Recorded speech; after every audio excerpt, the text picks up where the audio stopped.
Komisi 2 DPR RI mengingatkan pemerintah untuk berhati-hati dalam mengambil kebijakan terkait tenaga honorer. Komisi 2 juga menegaskan pihaknya terbuka untuk berdiskusi dengan pemerintah mengenai kejelasan status honorer. Anggota Komisi 2 DPR RI, Agung Widiantoro menilai masih ada tenaga honorer yang digaji secara tidak layak dengan beban kerja yang berat. Agung mengingatkan pemerintah agar tidak mengambil kebijakan yang merugikan tenaga honorer. Ia menambahkan, pemerintah dapat berdiskusi dengan DPR RI secara menyeluruh dalam mengambil kebijakan terkait honorer. Rapat kerja bersama pemerintah terkait maupun lintas departemen, lintas pemerintahan, lintas kementerian terkait gitu, sehingga tuntas, tidak tambal sulam sepotong-sepotong aturannya sehingga masih bolong-bolong dan menimbulkan problematika pada kebijakan yang lain.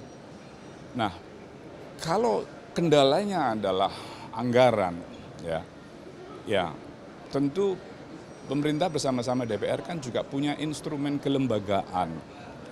Ada di Komisi 11 yang kemudian dia juga punya tugas pokok fungsi merumuskan berapa sih sebetulnya postur anggaran itu sehingga bisa mengakomodir keseluruhan, termasuk persoalan kebijakan kesejahteraan pegawai. Ada Banggar, di sana pun juga bisa bersama-sama dengan lintas komisi.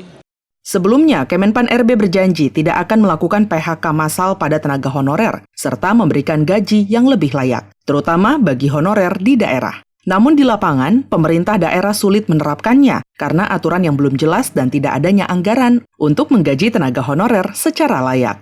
Ken Dandomi, TVR Parlemen, melaporkan.